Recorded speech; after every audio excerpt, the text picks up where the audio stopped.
Welcome, everybody. It is the breakdown right here on Canadian Football Perspective. Derek Taylor alongside Marshall Ferguson as we welcome you to week number 8 with the scrappy Hamilton Tiger Cats finding a way to get the victory at home. They're 2-0 in their last 2 home games, if you want to really spin the way the Ticats season has been playing out so far, TT.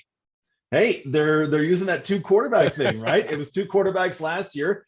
This time, Matthew Schultz making an impact, and it was enough to get it done. I don't think Montreal's a great team, but they were on the verge of tying that game till the injury spotter pulls Trevor Harris out, right? Machocha's late game decisions aren't necessarily the best with kicking field goals from the 9.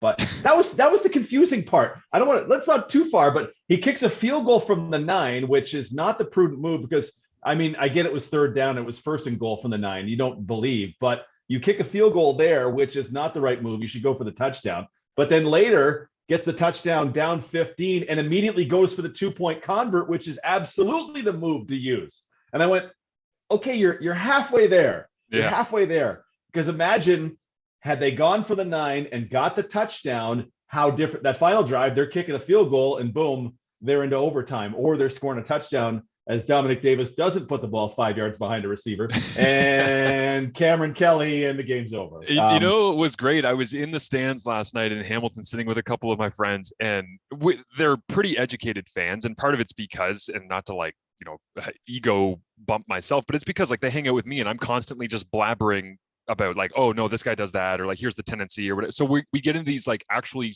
good conversations that I really enjoy with them. And to be honest, it's like one of my friends, and then basically all of his friends are the extension group. But there's like 5 of them. There's Ticat season ticket holders. And as that play happens and we stand up, we start to walk out. I said, you know what's great about that throw, guys? Dominic Davis would have made that throw if it was the first play of the first quarter. I was like, it's the same dude.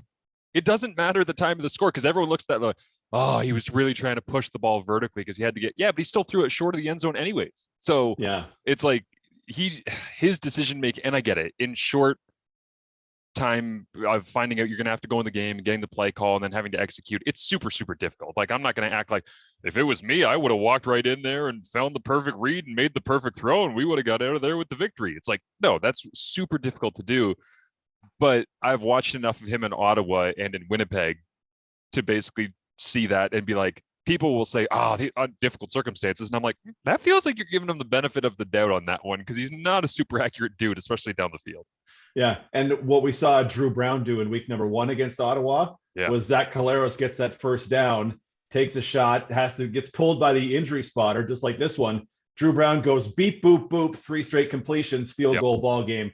Bombers win. Or what touchdown? It was 7 weeks ago. I don't remember. But I know it's all a blur now that we're a third of the year through. But cold off the bench, and Bombers won that game with the backup quarterback. You have to. Should Harris have, I was surprised Harris got pulled by the injury spotter though, because it was a vicious, like it was a strong hit, a legal hit, but it didn't look like it was to the head or anything, and it just looked like, oh, my shoulder blades need to be put back into place before I run this play. So I was honestly surprised the injury spotter took him out.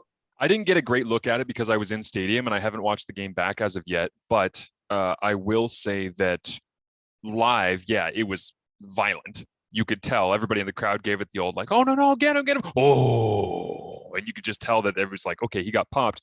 But I think without having seen it, that my experience from talking to people that are around the league in the last year or so has been there's a certain quarterback in Saskatchewan who officials are very tired of. Anytime he gets hit, and he gets hit a lot because he likes to run the football, playing it up a little bit. And anytime that a quarterback decides that they are going to play it up a little bit, they have been instructed from the beginning of this year, hey, if you get up and you're going to start complaining about calls and saying I got hit when I shouldn't have gotten hit or all the rest, okay, if you really think you're that hurt and you're going to play it up and roll around on the ground, which I don't know if Trevor did it all. Like I haven't seen it, but if you hands above your head and flopping around and oh my God, and roll and lean over on your side and grab your leg, or any hands to the head like Collaros dealt with early in the year, that's basically been the directive in my understanding from the league is if you guys are going to try to sell that on something that doesn't exist, Okay, congrats. You sold it. You're now out of the game for Oh, 3 plays, which I love because I really think that that's a healthy deterrent. Now, the problem is in the moment, those dudes are programmed that I am getting paid the most money on my team. I'm super valuable. Oh my God, somebody hit me. And I'm trying to draw a penalty that will get us closer to the end zone as we're down inside the final 30 seconds and we're down by 7. It's all of those things will play in so much more than you get hit and you're laying on the ground. And in the millisecond that your body makes a reaction to the fact that you just got violently struck by a defender, mhm. you're not thinking about the meeting that you had with football ops at the preseason. Yeah. Like that doesn't go through your head. These guys are wired differently than the directive is going to suggest. So, and again, I'm not saying that's what happened last night, but I am saying that around the league, they're trying to get rid of quarterbacks rolling around and trying to draw penalties. And then the flag comes out and they pop up on their feet and they're like, Yeah. gotcha. It's like, that's not good for anybody. So they've been trying to get that out of the game a little bit. That's very interesting. Yeah, my perception, and folks listening will have their own, but my perception was Trevor got popped. He never reached for his head, but it was like, okay, I've been hit by a bus. I need a moment to count my ribs. Okay, I have the right number of ribs. This is gonna hurt a little bit, but this is football and it's a critical play. Let's go. And he was mad. It looked like he was mad, disappointed, frustrated, whatever it was, to be pulled out at the time, as any player would be, right? Yes. That's what they live for. These guys, I was talking to a couple guys this week and independent conversations, like, no, I love that stuff. I'm like, you guys are bonkers. Yes. You, Malik Clements, are bonkers throwing yourself over top of a pile like that. But that's what you do, and I love that you love to do it, and I love that you get when you get up safely from it. It's the ultimately injury spotter is a great thing because if we're going to take injuries seriously for these guys, we need to absolutely take them seriously, and that's now twice that the injury spotter. I talk about it like it's one person. The injury spotters have pulled out a quarterback at a last second juncture of a game. And that's the biggest test short of the playoffs. And so I love it. The CFL is taking this seriously. Yeah, I couldn't agree more. And you have to protect them from themselves because they are warriors. Like they are modern day warriors, as you talk about. They do something that is, and I understand that football is a violent sport. I get on the edge of wanting to say that it's like it's modern day Greco-Roman wrestling, essentially, with metal strapped to your body. Like it's dangerous. What they do by its nature is, you see Tunde Adeleke take a shot on Reggie White last night in that game, right in the midsection that knocks the football out. And I'm watching that from the upper deck at Tim Hortons Field, and it hurt me. Like it's so you know how some of those things feel if you've played and been around and you're watching the game. And there's even times where there was an opportunity last night on a flat route throw by the Alouettes that the corner came down, and old football, holy shit, he would have killed the dude. Oh my God. But it's like in new school football, they're learning how to be more responsible. And some guys are better at it than others, right? Of protecting each other. But it's like going high would have been the old way. Going low, because you remember this, DT, like there was a period over the last 10 years where it was like, well, if I can't go high and murder the dude, I'm going low and I'm going to break his leg or tear his ACL. Right? It was like defiant of defenders where they're like, you're going to screw me here. I'm going to get you back doing this way. Now guys are realizing I make a play on the football and I run through the football. And if I make contact with you while I'm playing the football, I can't get flagged for that stuff. And there was a good example of that last night. The other one that comes to mind, I tweeted it out this week, was Joel Figueroa against Hamilton last Thursday. There's a run outside to the left. And he basically like gets on the defensive end. I think it was Mason Bennett from the Ticats, and like gets his hands on, throws him, dude falls down, and then hurdles him, which was amazing as a 300-pounder. But as I watched that clip, I thought, you know what the Winnipeg Blue Bombers offensive line is known for? Finishing. Like coaches tell people all the time, finish your blocks. He's on the ground. That's his loss. Has the whistle gone yet? Block him. Finish the job. And Joel Figueroa was the most responsible / athletic play I've seen so far this year, where it's like, dude's on the ground, I can kill him. No, the play's going to be ending here. Let me just hop over the top and move on with the next play. So yeah, I mean, between the injury spotter and between guys figuring out how to handle some of these different situations, the game is definitely evolving. Yeah. Biggest hitter so far in 2022, Adeleke is number one, right? Like he's turned guys out this season. Like, he's turned them inside out. I forget who was it Adeleke that got Burnham? Who got Was it like the injury to Burnham? That would have been the Toronto game, I believe. So that would have been probably the free. Oh, okay. I'd have to go back and Toronto. look. I'm trying But to think. Adeleke took out some Calgary guys. Mhm. Malcolm Thompson of the Bombers had one Okay, on Kenny Lawler this past week. Oh my, he is he's a hitter. playing. He is playing as fast as anybody in the league right now. Yep. And I'm amazed by that. And I know that you analyzed this team inside out all week long on 680 CJOB out there in Winnipeg. But like, I'm watching every game, and a lot of the time I'm just like speeding through, seeing where the throw goes, seeing the tackle, speeding through, seeing where and sometimes it's amazing when you're watching. Like, I think we're up over 3,500 snaps played already this year from my tracking, somewhere in there. It's over 3,000. And Yeah. in those 3,000 snaps, if you were to ask me just like bullet points of things that I've picked up as I fly through these games and track them and watch them, and one of the things is like, what the hell has gotten into Malcolm Thompson? What? Like, where did He's this come channeling from? Brandon Alexander. Like that's Yeah. Brandon Alexander hits he's throwing But in place of Brandon Alexander. I never thought that that was part of his game. And like, again, this is part of this is the guilt complex of me as, you know, draft expert, as everybody likes to peg me in the winter months.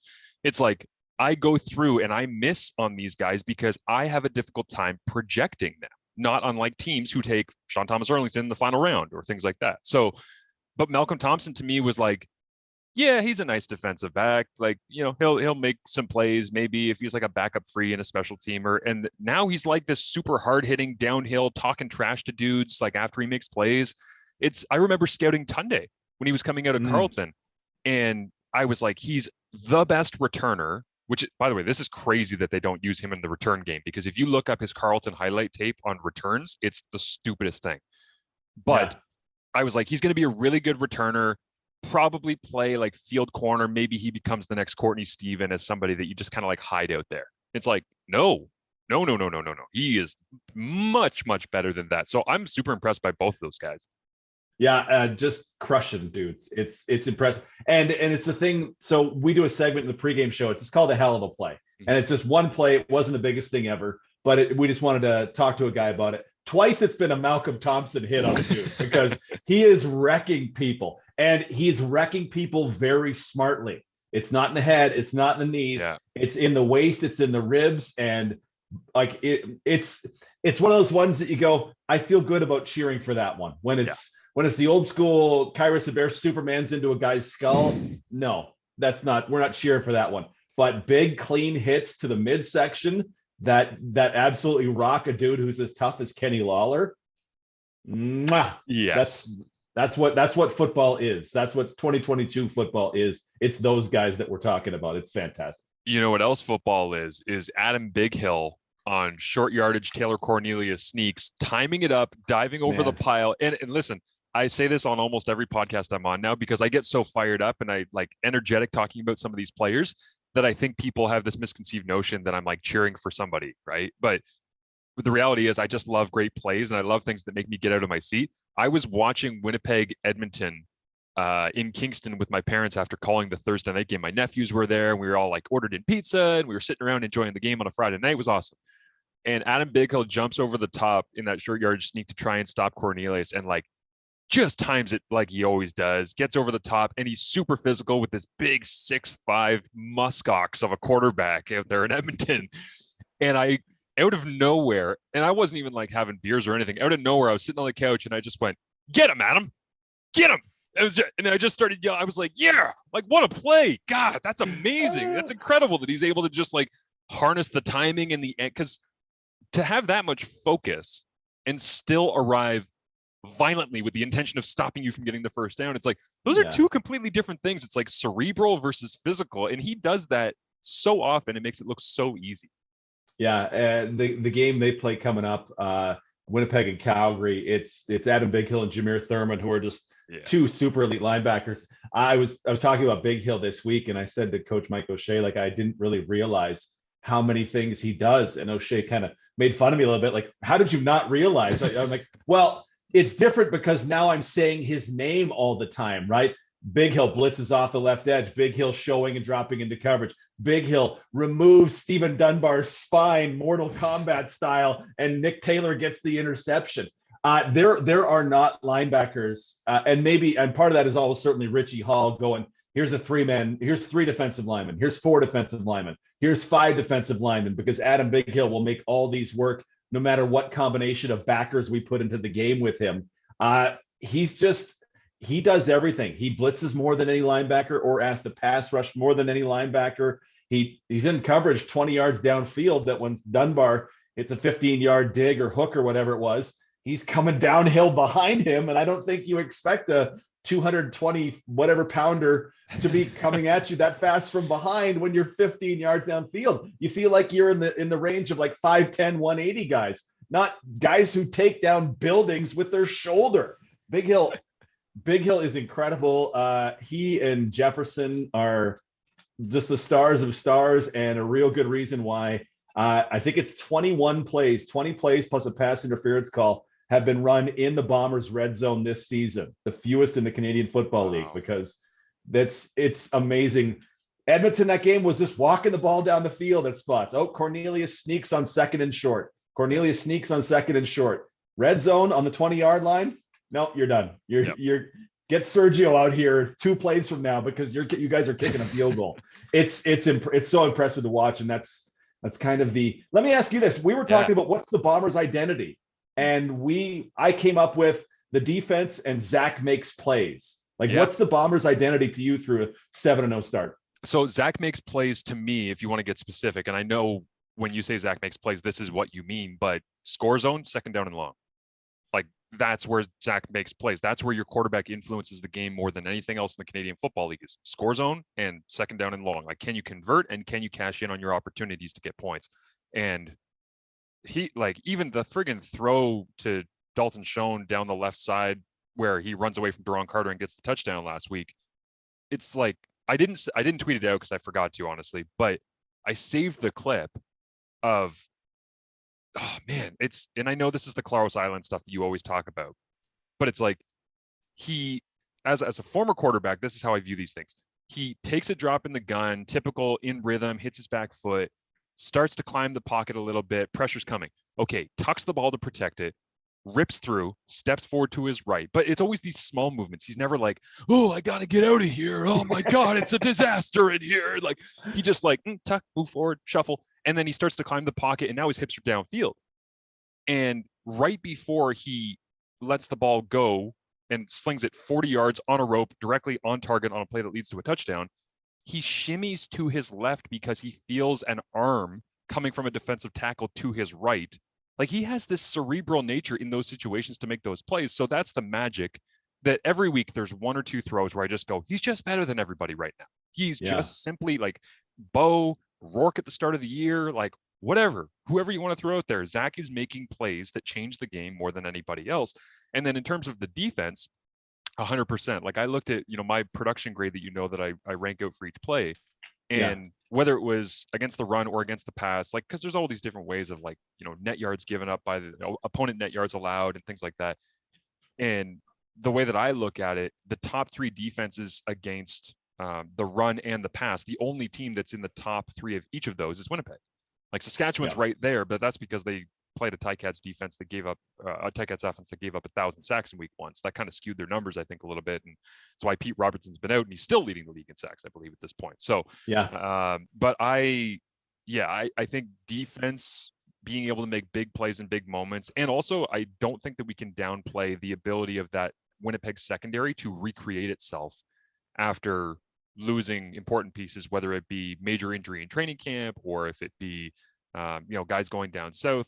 They've been able to plug those holes in a way that is not easy to do. It might look easy because they've been able to backfill and develop guys, but they're starting to fly around as a cohesive unit, which I shouldn't say I'm surprised by, because I'm really not, but it's that's harder than it looks. And you mentioned, going through and looking at those score zone numbers. The one that I would throw at you that I was amazed, because there's a piece up on tsn.ca right now that I've kind of analyzed teams that are most successful throwing their way back into games when they're down by 2 or more scores versus teams that are most successful at running the football when they are up by a single score. So it's can you get yourself back into a game, and can you close a game running the football a little bit?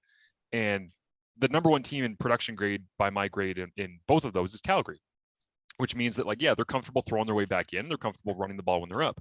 Yeah. But when I was looking at, okay, how often do teams throw the football when they are down by 2 or more scores? I got to Winnipeg. I got all these other numbers for all these other teams. They were the last one, 9th and final team I went to break down. They haven't taken a single snap this year trailing by more than 8 points. Yep. Like they have not been in a situation thus far this year where they are down by more than 8 points. They are never down by more than one score in a football game. And I included that in the analysis that I put to the piece and just said, Winnipeg doesn't even qualify because they've played a high enough caliber of football and leaned on what they believe in, which is defense and Zach making plays, that they've never been in this situation. And some people will say, well, wow, how will they respond once they get tested? What if Calgary goes up by 14 in the first quarter or something like that this week? And that might be the question, but really it's like, why would I ever think they're going to be down by 14 based on how they play? Like their defense is going to give up. Somebody has to, basically, here's what it is. And you know this, for them to be down by 14, they're going to have to give up a return touchdown and some DB is going to have to fall down in man coverage. Yep. Because they're not going to give up a 15 play drive that goes 105 yards, you know? Yeah, that ends in a touchdown. Yeah. That was legit a question we were asking going into the BC game, right? Because BC was this super powered offense that was just crushing it. And we thought, well, what would it look like if they were down 14-0? And then Janarian Grant takes the opening kick back for a touchdown. Jackson Jeffcoat snuffs out the first BC drive with an interception. They stuffed that in the end zone, and they scored 30 by halftime. And you went, okay, well, that's the question for another day. They're super impressive. And while we were talking there, I just had to go look it up because we mentioned Willie, we mentioned linebacker Adam Bighill. Goodness, yep. I can't believe I forgot it. I'm going to say it 40 times tomorrow. Team Dietrich Nichols, like yes. He may 11 games from now get left off all-star lists. Teams are, I've been saying teams aren't throwing at him. Teams are throwing at him sub 40% completion rate against, according to my tracking. Wow. That is stupid. That is stupid how good that is. Like it should be 55, 60%. The best ones are maybe a touch under 50. Wow. He's under 40% completion against.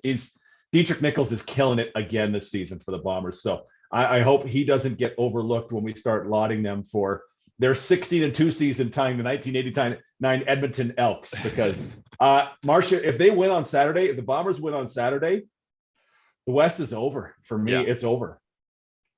And it's silly saying that 8 games in, but it's over. 4 games up on Calgary with the tiebreaker, though Calgary has 2 games in hand. It's done. They would have to fall apart in significant ways, injury or this is the funny thing. Like when I try to paint the picture of how and why Winnipeg could be foiled, I have to basically be like, well, somebody has to fall down and they have to give up a punt return touchdown that nobody expects. It's like, yeah, but why would they give up a punt return touchdown when their special teams are so sound and you got so many dogs running around and staying in their lane and being sound and being smart and not taking penalties and it's like, well, a DB is going to have to fall down. Yeah, that could happen. I mean, they're human, but at the same time, it's like those dudes have pretty good fundamentals. Like, how often do you really see somebody from that Winnipeg secondary make a play on the football that's incorrect or, draw a penalty? Like, I'm trying to, what's the name of the defensive back from Montreal? Was it Sutton that ended up picking up like 4 of those pass interference calls against Montreal? It's like 3 on Lawler himself. Yeah. That dude does not know how to play the football in the air. He just does not know how to play the foot. And he took a penalty again against Ottawa in the Thursday night football game I called. How often do you see Winnipeg defenders who look clueless because they have no clue where the ball is or how to play the football? It just doesn't, like, they have so many things that are sound about their game that you have to paint these ridiculous scenarios in order to say they'll be down by 14, 21 points. You have to paint ridiculous scenarios to say, well, they're going to lose 3 of 5 games in the middle of the season when you look at the schedule as it shakes out right now. It's like, what is the scenario where they are not winning the West? So I don't disagree with you. Zach gets injured is probably what, but Drew Brown in spot duty looked really good in that one game. But Zach gets in, like Zach's MOP level play again, honestly, just the way the league's going. But if Jefferson gets injured and Jeffcoat's back, I think they could. Willie affects the game in so many ways, but I feel like they can weather that with the guys they have. If Big Hill gets injured and now Big Hill and Brandon Alexander aren't down the middle, okay, Big Hill does a lot of stuff, but can Malik Clements fill in enough for that? And then whoever they slap in at the will. Um, they're going through the injury troubles. I'm going to get that word out eventually. They're going through the injury problems that other teams have had in past years that they've been able to avoid, and they're still 7-0. Like Nick Dembski had to Stone Cold Steve Austin music back onto the roster for this Saturday because they lost another receiver for a long time in Carlton Agudosi. Yeah, that sucks. Okay, they're having the injury problems with Alexander still on 6 game and Kyrie Wilson on 6 game from week number 4, whatever it was. Jackson Jeffcoat will miss his 3rd game on Saturday. Winston Rose has missed a game, tweaked his ankle in practice on Thursday. Okay, Michael Couture is still out at center. Receiver after receiver after receiver is injured. Like they've got the injury problems and they're still 7-0, and that is incredibly impressive. However, Calgary, 4-1 Calgary, like from what you've seen, they're the real deal. Yeah. Yes, 100%. Yeah, there's a lot of the things that I've looked at that have suggested to me that Saskatchewan is ripe for an implosion and Calgary's the real deal. BC, I'm still sort of confused by.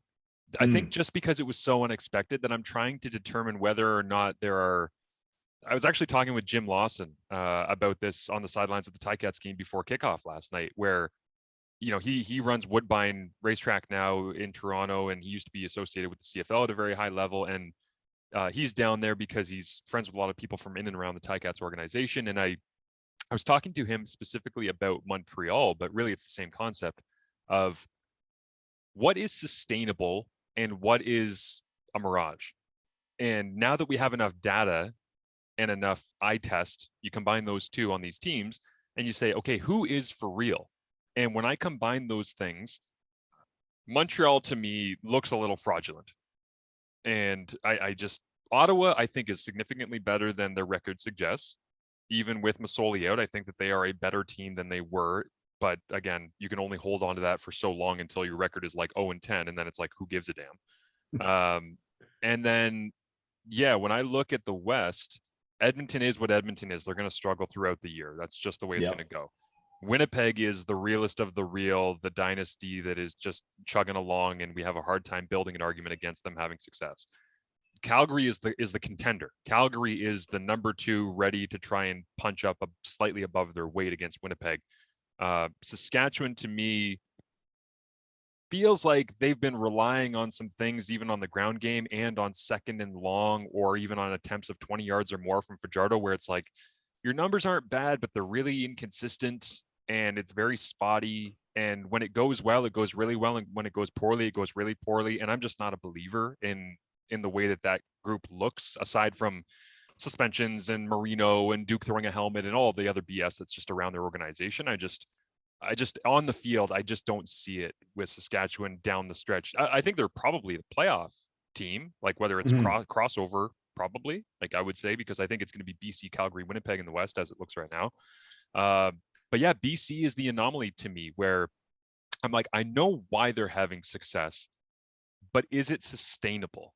Is it something that in the back third of the season, as in the first third of the season, they'll be able to get away with the kind of sloppy Nathan Rourke game, or they'll be able to get away with giving up, X amount of explosive plays to the Hamilton Tiger Cats, or, playing against a Winnipeg group where you essentially have to be perfect, and you got beat up by them the first week that you played, the first time you played against them in 2022.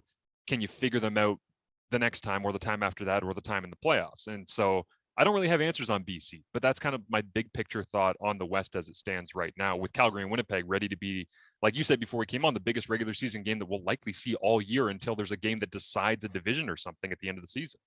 Yeah, because to me, if Winnipeg wins this, they're 8-0. They got Montreal back-to-back, so they're 10-0 going into the bye, 4 wins ahead of everybody else. Just forget it. And Calgary is done at that point. Calgary wins. Okay, well, now things are for real. Winnipeg's only 2 wins up, and Calgary has 2 games in hand. And there's a third meeting coming. That first game, though, I would just had to pull it up. 6 drops by Calgary receivers and inopportune penalties. Talking to Bo Levi Mitchell today, I said, how much was luck a factor that first game? He said, I don't think it was luck as much as it was bad bounces. Like, that sounds like luck. Like the ball Same thing. Kamar Jordan has a game-tying touchdown and it pops out of his hands, and Demario Houston, who makes a fantastic play, intercepts it. There's a little bad luck that goes into 6 drops in a game, which doesn't generally happen from those guys. So a one score games are lucky, and that's kind of the textbook one for me of, yeah, Winnipeg won. Can they count on those bounces again? No. So let's see what happens on Saturday, because it's going to be good. Yeah, absolutely. And I would say this, just to wrap the thought on this big game, is that at the end, I remember Bo's post-game press conference where he said in Winnipeg, that's why those guys are who they are. They find ways to close out games. We know this is going to be a close game. There's no way that this is a blowout either direction. Like, these teams are very talented. They know how to fight into games. They know how to grind it out when they're leading. My takeaway from this is Bo Levi is at a stage in his career where he is back and he's healthy for the first time in a couple of years. He looks more like himself. He's got a running game similar to those Messam teams or those Cornish teams, or like they've got some body movers up front, and they got Derek Dennis back in the fold. They got linebacker play. It feels like the Stampeders teams that we know. Like, it feels like that's a more normal group. Can Bo be a veteran leader of a team that's real good, but isn't the favorite? Because Calgary, for much of his career, was the favorite in the West, and his job was just to keep the ship above water. And now you're number 2, you got to punch up, and you only get so many chances to punch up. Saturday night's one of those chances, and that's what we're going to look forward to. So, DT, let people know where they can catch all your work coming up this weekend. At DT on OB on Twitter, DT on CGOB on Instagram, 680 CGOB pregame show 2 hours before 5 o'clock Calgary time kickoff, 7 o'clock Eastern, wherever you are. You can get us online on the radio. It's the best CFL coverage on radio in the entire country. Me and Doug Brown and the gang. I could not agree more. There you go. Follow him at DT on OB. I'm at TSN_Marsh. We hope that you enjoyed the breakdown leading into week number 8 in the Canadian Football League.